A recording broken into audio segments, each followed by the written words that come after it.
ఏ tension లేకుండా మన దగ్గర ఉన్న డబ్బుల్ని ఇన్వెస్ట్ చేసిన అమౌంట్ లో నుంచి నెల ప్యాసివ్ ఇన్కమ్ జనరేట్ చేసుకోవడమే కాకుండా లాంగ్ టర్మ్ లో వెల్త్ క్రియేట్ చేసుకోవడానికి మ్యూచువల్ ఫండ్స్ అనేది చాలా ఉపయోగపడుతుంది. కానీ పెట్టుబడి పెట్టాలంటే భయం. ఎందుకు? స్టాక్ మార్కెట్ లో పెట్టుబడులు పెడితే అధిక లాభాలు ఇప్పిస్తామంటూ నమ్మించి లక్షల రూపాయలు వసూలు చేసి ఆ తర్వాత board తిప్పేసింది. SEBI has claimed and has alleged that Avadhoot Sathe and his trading academy has to give back 600 crores of ill-gotten gains. Mutual funds అంటే ఏంటి? దీన్ని ఎవరు రెగ్యులేట్ చేస్తున్నారు? అలానే మ్యూచువల్ ఫండ్స్ లో ఇన్వెస్ట్ చేస్తే ఎలాంటి బెనిఫిట్స్ ని మనం పొందొచ్చు అనేది చాలా మందికి సరైన అవగాహన లేక పెట్టుబడి పెట్టాలంటేనే భయపడుతున్నారు. మీరు కూడా అలానే భయపడుతుంటే ఈ వీడియో మీకోసమే.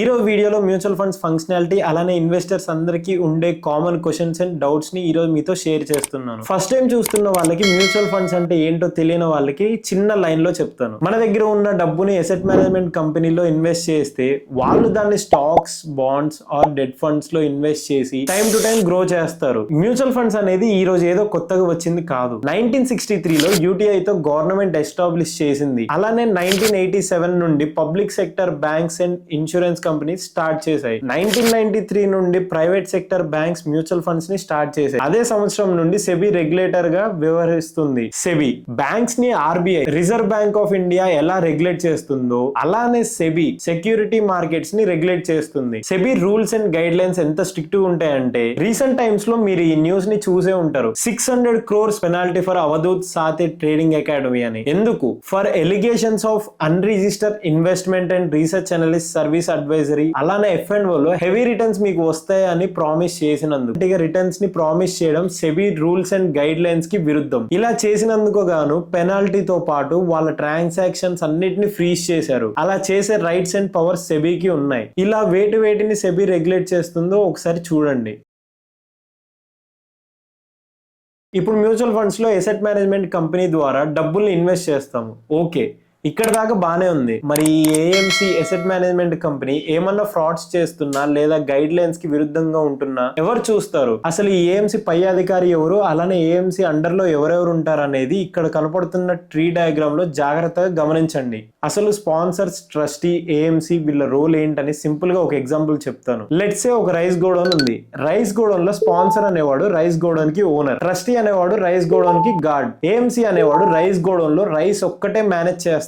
ఇప్పుడు ఈ AMC పని రైస్ అమ్మడం అలానే రైస్ కొనడం అలానే నష్టం రాకుండా మేనేజ్ చేయడం. ఇలా ఒకటే రైస్ గోడౌన్ ఉంటుందా? ఉండదు కదా. ప్రతి రైస్ గోడౌన్ కి ఒక ఓనర్ అండ్ గార్డ్ ఉన్నట్టే ప్రతి మ్యూచువల్ ఫండ్ కంపెనీకి సంబంధించిన స్పాన్సర్స్, ట్రస్టీస్ కూడా డిఫరెంట్ ఉంటారు. ఇక్కడ కొన్ని అసెట్ మేనేజ్మెంట్ కంపెనీస్ తీసుకొని ఆ కంపెనీకి సంబంధించిన స్పాన్సర్స్ అండ్ ట్రస్టీ ఎవరెవరు ఉంటారు అనేది మీకు ఎగ్జాంపుల్ గా చూపిస్తున్నా చూడండి. ఇవి మాత్రమే కాకుండా ఇంకా చాలా కంపెనీస్ ఉన్నాయి. ఇప్పుడు మ్యూచువల్ ఫండ్స్ లో ఉండే డౌట్స్ గురించి డిస్కస్ చేద్దాం. మ్యూచువల్ ఫండ్స్ లో డబ్బులు పెడితే ఎవరు గ్యారంటీ ఉంటారు? మీరు పెట్టిన మనీని ఏ అదర్ పర్సన్, మా కంపెనీ కానీ లేదా మీరు ఇన్వెస్ట్ చేసిన అసెట్ మేనేజ్మెంట్ కంపెనీలో కానీ ఎలాంటి ఫ్రాడ్ యాక్టివిటీస్ జరగకుండా అలానే మీరు పెట్టిన మనీని మిస్యూజ్ చేయకుండా చూసుకోవడానికి ట్రస్టీస్ ఉంటారు. కానీ ఇన్వెస్ట్ చేసిన మనీకి రిటర్న్ అనేది గ్యారంటీ ఉండదు. మార్కెట్ డైరెక్షన్ ప్రకారం మూవ్ అవుతుంది. మ్యూచువల్ ఫండ్స్ లో డబ్బుల్ని ఎప్పుడు విత్డ్రా చేసుకోవచ్చు. Lock in period. మీరు ఇన్వెస్ట్ చేసిన ఫండ్స్ లో ELSS కాకుండా మిగతా ఏ ఫండ్స్ అయినా విత్డ్రా చేసుకోవచ్చు. ఇన్వెస్ట్ చేసే ముందు ఒకసారి లాక్ ఇన్ పీరియడ్ ఉందా లేదా అని క్లియర్ గా డాక్యుమెంట్స్ లో చెక్ చేసుకోండి. ఒకవేళ మా దగ్గర మీరు ఇన్వెస్ట్ చేస్తున్నట్టయితే మేము క్లియర్ గా ఎక్స్ప్లెయిన్ చేశాకే డాక్యుమెంటేషన్ ప్రాసెస్ స్టార్ట్ చేస్తాం.